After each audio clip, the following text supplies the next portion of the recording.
Thank you, Sandy, Robina. Let's please stay here. Let's test whether it actually works. Let me invite on the stage Christian from Sunfire, Keith and Pierce from EMBER, and Joris Rademacher from Just Climate.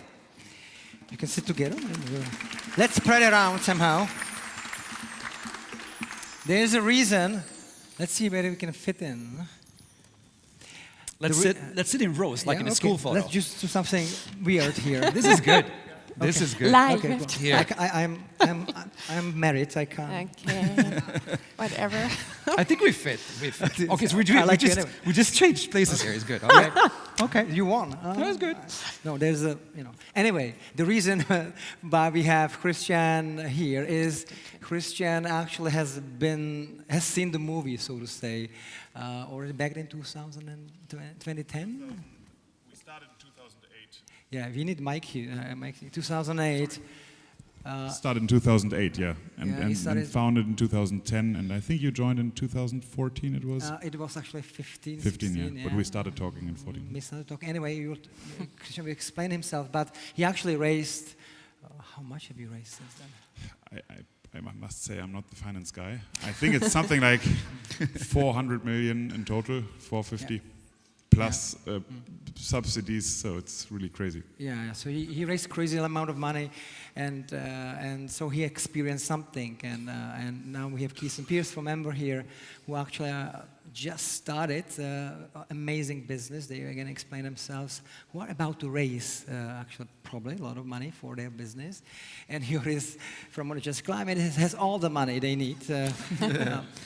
And has been actually investing the money together obviously with EQT and Contrarian. So I just wanted to start quickly with short introduction so people know your business, Christian, and then let's start testing a little bit. You got a task: study it, find your archetype in the climate brick, and tell us what it will help you. But maybe let's start with your business. Yeah, we make power-to-X solutions, meaning we take electric energy and transform it into chemical energy like hydrogen or other things that can be storable. Wow. I'm from EMBER. We run and operate intercity electric bus networks, so really trying to take the highest utilization vehicles in the world, electrify them, and deliver a better public transport experience. Keith, do you agree? I have nothing to add. Okay. And they are not brothers, actually. Okay. Yeah, nothing to add at this stage. Okay, cool. Joris, what is Just Climate all about? With Just Climate, we are trying to bend the curves towards net zero. We are investors. The way we're doing that is actually solving for a problem we see in the capital markets. That some of these solutions, yours specifically as well, I think, it's too big for venture capital, it's too capital intensive for growth, and it's too early for infrastructure. So we did a difficult job of raising capital that didn't fall within these classic asset allocation buckets. The quid pro for the investors, though, who gave us the money, was that we would focus on the hardest and biggest problems. So we look at steel, cement, plastics, etc. So we really not only follow the money, we also follow the carbon. So that's how we try to make sure that the incentives are aligned, and they are truly aligned for us as an investment team. So with that pitch, we've raised 1.5 billion, benefiting from Generation Investment Management, who's been at it for 20 years. Al Gore is one of the founders there, you may know him. So we were trying to play our part of solving this problem. But the bricks are great, because I recognize a lot of these issues, and the templates are phenomenal, actually. So thank you for that. Okay, Great. So Thank you. sounds so far so good. So far it's going okay. But Christian's, Now we'll go for it. slaughter it. So imagine you have this manual in 2012, 10. Yeah. How would it help you? Well, it's a really good question, because when we started Sunfire, we had absolutely no idea about our business model. We always knew the why, yeah? But the why was very technologically driven and so on. But we would not be able to explain anybody how to make money. And reading this really it was great, because it was more towards Climeworks, but it's like our own story. And having if we had known this before, things would have been a lot easier. I tell you a personal story, and it's really embarrassing to share this, but I'm sharing it here. And it feels bad, but don't make this mistake. We've raised a lot of money because I was the guy spending this money. Yeah? Niels was getting it, I was spending it. It's simple, but a little like this. And if I had known the interest rate we would pay for anything that is not subsidies or public money, but the private money, I would have made the calculation on what is worthwhile spending differently. Because we probably should have calculated an interest rate of 25% instead of 6 or 7 or 8. No finance guy in our company did this properly. You must know this as a founder. And the thing, this takes 1 minute and then I'll stop. I've had an idea on a carbon charcoal topic, which I was not able to do myself. So I wrote it down, I sent it to around 200 people, and I found a team who said, okay, I want to do this. So they founded a company, they gave me 1% for free, and they asked me to share my thoughts and learnings. And I did something with them, which is a value creation thing, just to make sure that they spend money only on things that have the largest value increase to make them as early as possible bankable. And I look at this company and say, oh, I would just love to do it again, to not make all those mistakes again. And I think this really would have helped me to prevent me from making so many mistakes and wasting a lot of money. Okay, thank you. And we still invested in 2015. Right, Ivo? I said it's embarrassing, but it's part of the game. Okay, thank you.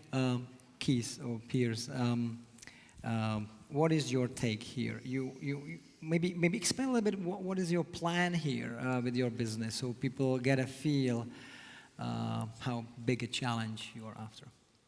And then let's see whether this can help.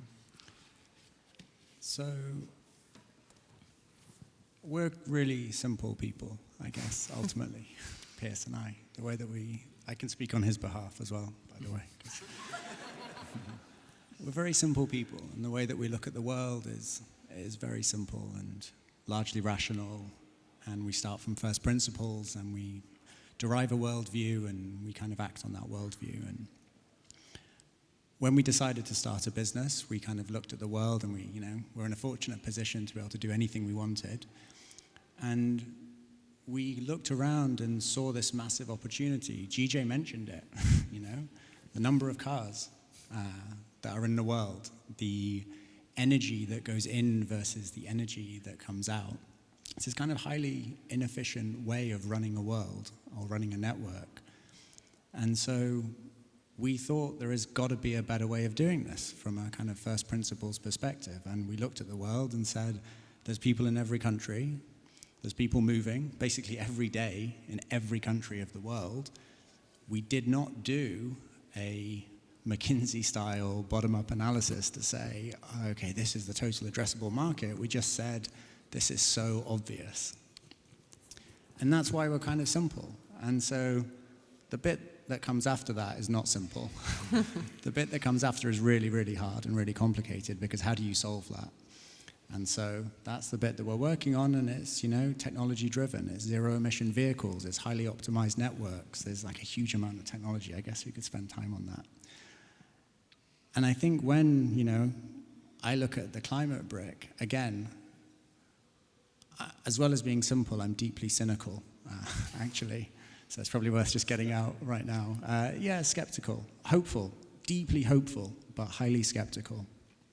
And I guess, Christian, in all of this money that you've raised, if you had to make an estimate of the number of hours of your life that you've spent doing that, how much time have you spent doing it? 95%. So imagine you start a business. You start a business because you want to change the world in some way, and you spend 95% of your time raising money. It's just an incredible waste of time, like deep, deep waste of time. And if the climate brick can shortcut that in some way, that would be fantastic. But I guess that means that people in this room need to take it away and actually do something with it. As in like a few words on a page, I guess that's kind of it, maybe inspirational to a bunch of people, but actually doing something, moving through that, is where the impact will come. Let me react to it.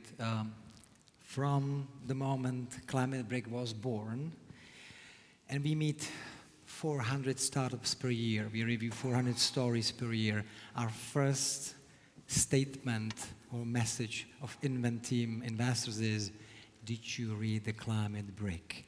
Read it first, then write your one-pager essay. Where are you? Where are you? Better off, worse off? And then I will connect you with 5 or 10 investors who I know personally, I play drums with, to find a solution together.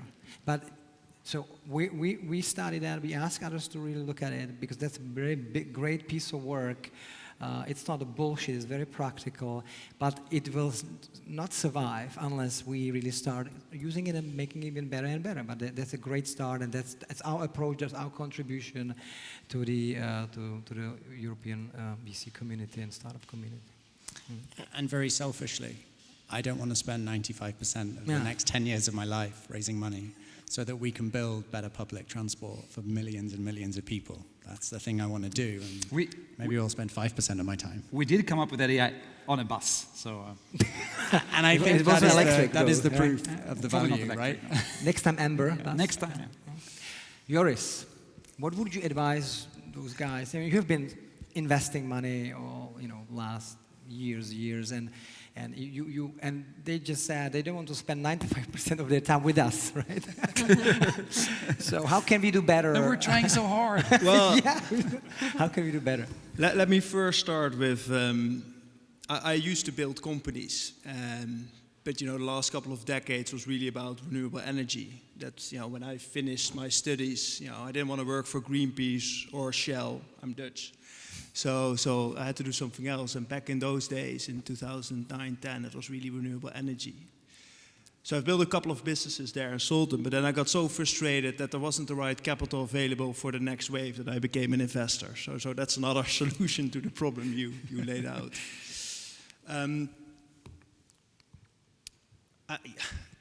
I do think you just need to use a manual, because in the investment world, especially when you start talking to the big asset owners here in this world, sovereign wealth funds, pension funds, who are all looking after our pension money, the words in the language are extremely important. Similar to what Ryan or Ray was telling us, right? The way how you use your language actually for investors matters a huge thing. If I learned one thing as being an investor for 5 years now, it's all about the language, actually. So I do think it really matters. So that's why I think this stuff is actually really powerful. Now for us, we use this a lot, because when we are investing in sort of in between these standard buckets of capital, you also need to use a lot of different lenses. So we have people from the VC world, we have people from project finance, we have actually chemical engineers, we have climate scientists who understand where the world needs to be going and where regulation is going to go that will drive society at large, all these big corporates out there.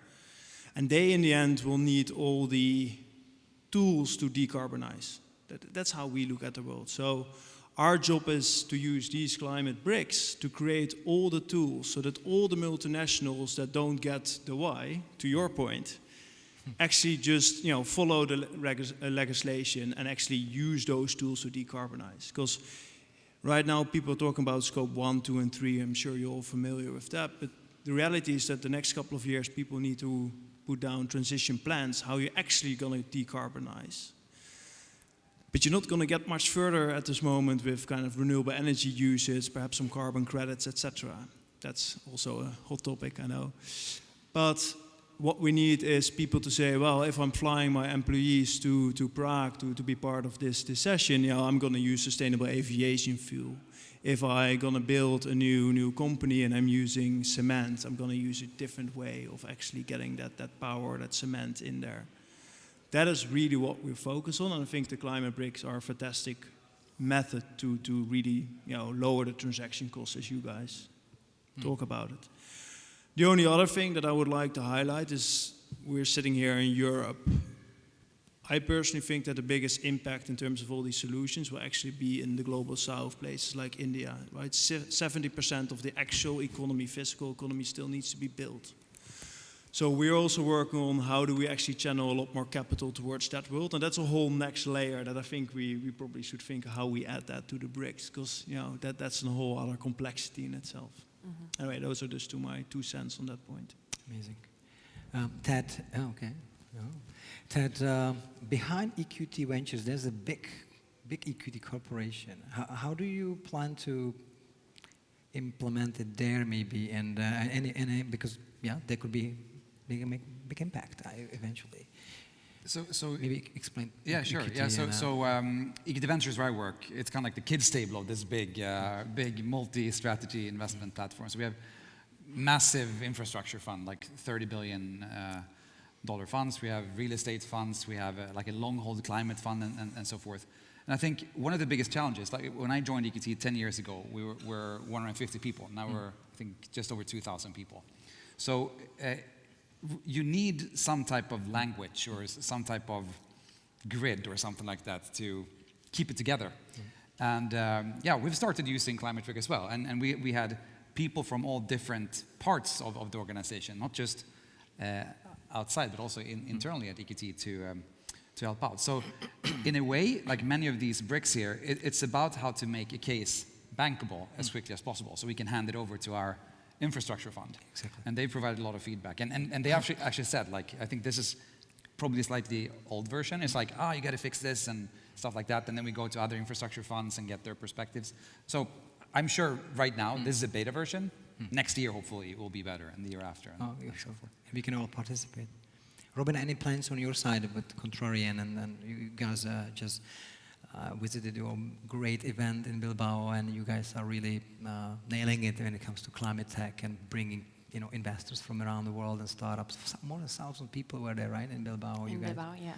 And this, anyway, so what's your plan with this? How are we gonna plan to spread it around? I think, as said, for us, really the biggest plan is to make this usable and have it out there. And as I said, that you all use it. It's not that it's a Contrarian or EQT product, but it's really something I think everybody should use and relate and be part of it. So it's not that we want to own this. Sure. Apart from, but yeah, I mean, as you said, Contrarian Ventures is a much smaller fund as EQT. We only have 100 million for, and we really try to, because the first fund we started was 2017, where climate tech was not sexy to invest in. And so we had to create a community, and this is how Energy Tech Summit, one of the now biggest climate tech events in Europe, really started, because we always felt like we need to build a community where we communicate exactly what you said before, building a standard language with all stakeholders involved, make it much easier for founders, but also our investors to get the infrastructure funds on the table, right? Like, I think this is really the starting point where we want to bring everybody on the table and talk to each other. So this is the plan from Contrarian. Awesome. Yeah, about to end in a couple of minutes, but Keith Pierce, what are the, if you can pitch your major milestones going forward, what are your plans now for next 12, 18? I know you don't think 24 is the moment. We have had this discussion with the board, but what is your major milestone for next 12, 18 months, actually? And yeah, in terms of raising, they're switching me off already. Yeah. You can use my mic here. Oh, thank you. So maybe I'll just start by saying, actually, that I think a massive problem in this whole world is short-termism. And I think that short-termism, to me, is what's holding back a lot of this stuff from really progressing. And short-termism means decade-long fund horizons. That's too short. 10 plus 2 is too short. There are funds, I know I've spoken to people in this room who tried to do evergreen funds, and they couldn't do them in the end. If you want to get this right, I think everyone needs to be thinking long-term.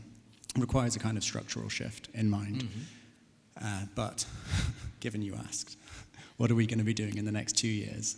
So the next 2 years are the first 2 years of our 20-year journey. And what we're really doing is demonstrating that what we're building is working for thousands, tens of thousands, hundreds of thousands of people every day. They're traveling with us. We're proving that you can fundamentally change the unit economics of an industry by taking existing technology, building more technology on top of that, and then doing it better.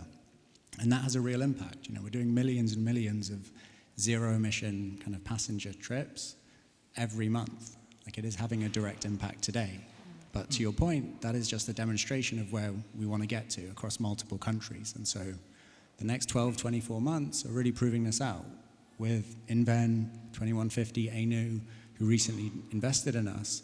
It's really about proving for the next phase so that we can go far beyond that. And that's going to require a lot of capital. It's going to require capital on a long-term basis. It's going to require both equity and debt, crucially, to do that. And so I think thinking more long-term, thinking about these different types of structures, I think is how we can really move this stuff forward. Great. And by the way, if we use this manual correctly, and correct me if I'm wrong, we are actually lining up the investors around the next milestones actually going forward. But we are discussing your business model now with them. Okay? So that's the beauty of this, that we look forward and understand what needs to be achieved at each milestone, who will take this risk, and maybe what you should do to make them more comfortable. So that it could give you the long-term kind of approach towards financing. So we don't go from one round to another round, 95%. Christian, what are your plans with Sunfire going forward? You just raised huge money, right? You must be really tired, but congratulations. Well, but you don't look tired, but you're good. Well, Sunfire is currently in the state of sort of conducting ourselves through the first 100 million orders, and we are now in this real valley of death that we need huge capacities, but it's not clear whether the market raises fast enough, whether the orders come fast enough to pay for all that. And I looked very interestedly into this climate brick on sort of the last bit of the startup grown up and now towards becoming a profitable business. And we've had a Series E. There will probably not be a Series F. So we've got to be all right with the money we have. We've got to become positive, and we've got to become bankable. Mm-hmm. And bankability is really the key to get rid of all those threats and risks. And therefore, becoming profitable is really the thing that we are doing at the moment. And we can only become profitable with large orders. This is not a small business. Go big or go fail. This is the truth here. Got you. Thank you. And Joris, your last words. So we're trying to help Christian in an indirect way, because a lot of the word you will see in the different pages in the climate bricks is actually the word offtake. Yeah. But the problem is, for some industries, there's no offtake yet, right? For you, you're waiting for all these hydrogen projects to go ahead, but actually, where's the hydrogen being used? So we're just thinking about this in a systemic way, as GJ will say. How do we create kind of the pool in the industry? So one of our investments we've done, which fits this giga-scaling brick nicely, is H2 Green Steel, because people look at it as a green steel investment, but actually we're building an 800 megawatt electrolyzer bank, so that it creates massive orders that pulls it through. And for example, if you start using that view, that lens, and you look at solutions, so one of the things we're also looking at right now is how do you create, for example, plastics. So the beautiful thing of creating green plastics is that, it's a great thing for the world, etc. And those companies that are consumer-facing all need that. But also it can actually pull through other sectors, like, for example, green methanol. So then actually, by investing in a project that creates 750 kiloton per annum of green polypropylene and polyethylene, you then actually create 12, 24 giga-scale electrolyzer projects, but then not hydrogen, in this case methanol, but it's a similar kind of mindset.